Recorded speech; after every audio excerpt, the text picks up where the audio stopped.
Hey everybody, welcome back to the farm. Today I'm standing in front of my chicken coop because I'm going to be talking to you about, well, this chicken coop and egg-laying chickens. I figured this is a good one to do because they say the egg layers are the gateway animal to this whole homesteading thing. So most people out there are going to get egg-laying chickens first, and I wanted to show you what I built into my coop, how inexpensive it can be to build a coop, and a little bit about my chickens and how they work. So this is the coop, and I'm going to give you a quick tour. This is the front, obviously, and right here we have a chicken door, which is just a sliding piece of wood on a pulley. This is where the chickens enter and exit on a little 45-degree angle ramp that they can walk up and down with little piece of wood to grip on. As you notice, it's off the ground a bit. This is to help with predators. All right, around this side, we have the egg collection side of the coop. As you can see, it has steps because we have little people on this hobby farm who we want to do work. This isn't necessary, but for kids, it helps them. Another window up here for natural light. Again, natural light is important for chickens, and this kind of sticks out from the side, which houses the chickens' nesting boxes.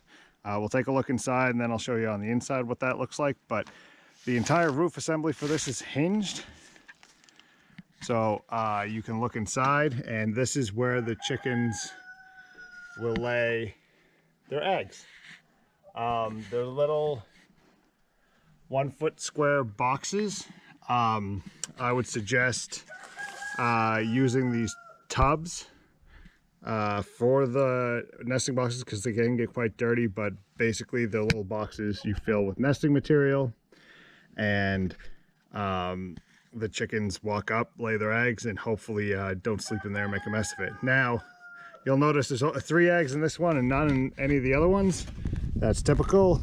I made them 5 nesting boxes and they maybe used 2, but if you only made them 2, they'd probably revolt or lay them all over the coop. So on the back side here, there is again, steps.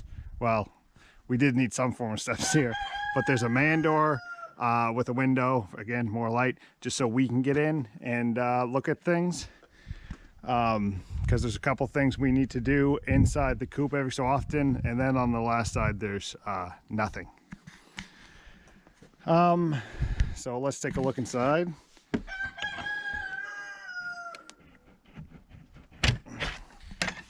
So inside, first thing you'll notice, some of our chickens are coming in for the night.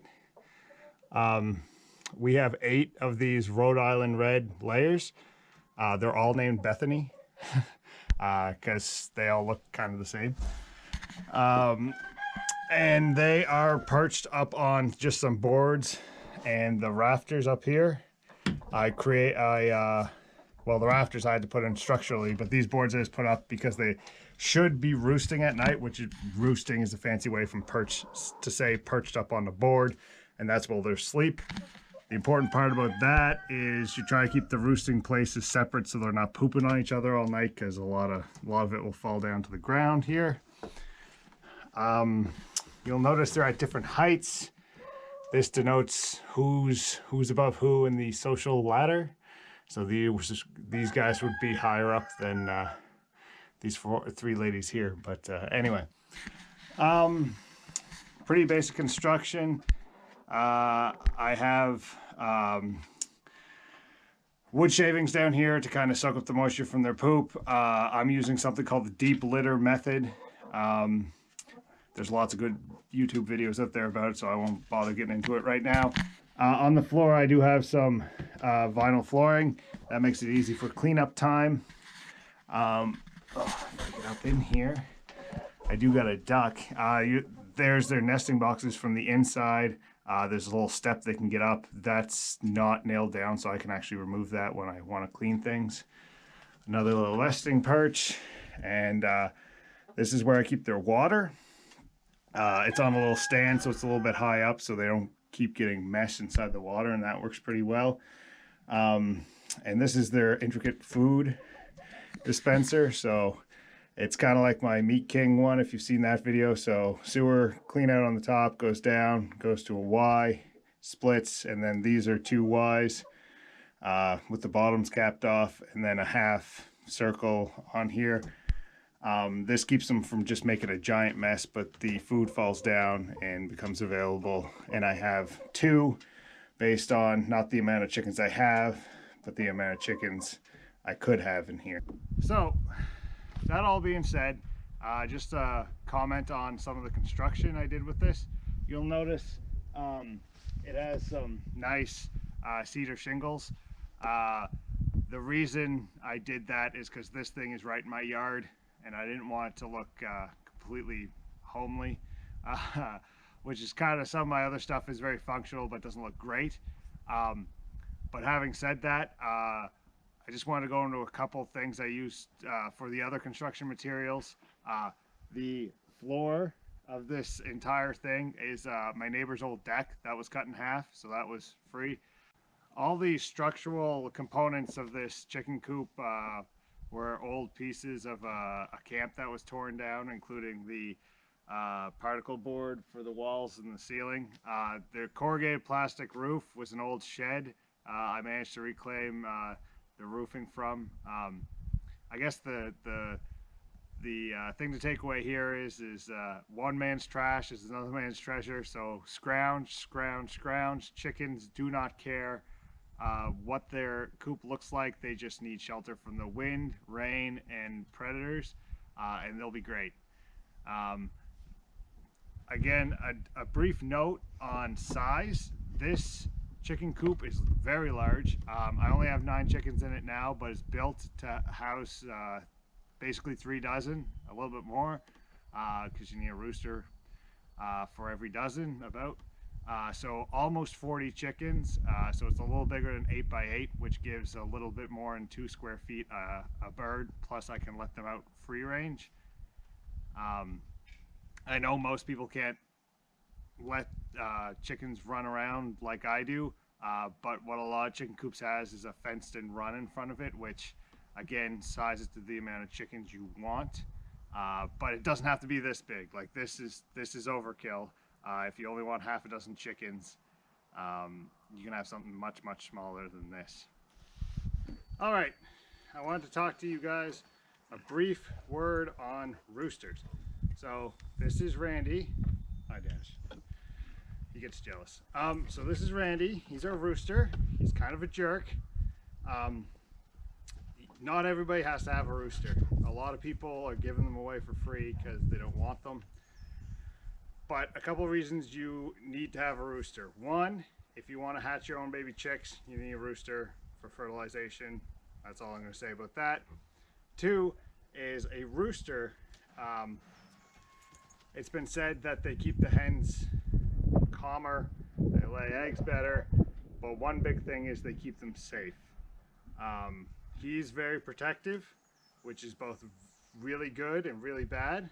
Really good because if a predator were to come around, he'd go right after them. And I'd probably hear the predator killing him first before he'd get to the chickens, or he'd scare it off or something. Unfortunately, the world we live in, the roosters are a dime a dozen. Like I said, I want people to give them away free. He's a very pretty boy, but he's kind of a jerk, which brings me to the downside of having an aggressive rooster. He treats a lot of things as a threat with our kids, especially smaller people. He will kind of quote-unquote attack. He doesn't have spurs, he's not old enough, but he will run at them, kick them, do stuff like that. If you definitely live near other people who don't like roosters, don't get them because they are loud, which again can be both a good and a bad thing. And we'll put him back before he gets angry.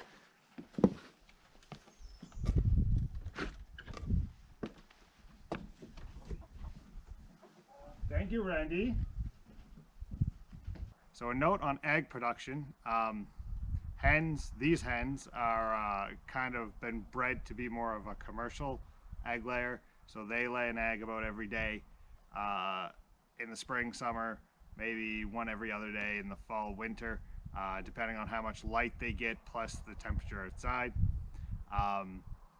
So we get right now more than enough to feed our family, but if you do want chickens, please keep that in mind so you're not drowning in eggs, so you get the right amount for what you want.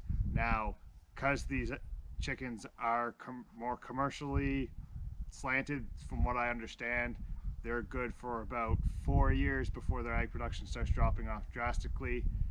You can get some more of the heritage breeds that don't lay as much but lay longer, or something like that. Anyway, like I said, there's a lot of good YouTube videos on that. I'm no expert, but I'm just starting to learn about these things. So I do hope you like this video and learn something. Like I said, these guys are the gateway animals, so a lot of people can keep them rather easily. If you do have any questions, please leave them in the comments below. I'll try to answer them or link a video to what I use to research my information, or maybe I'll just make a video for you. Definitely an animal I think everyone should try. They're almost foolproof. They will pretty much take care of themselves, and you get eggs for breakfast pretty much every morning.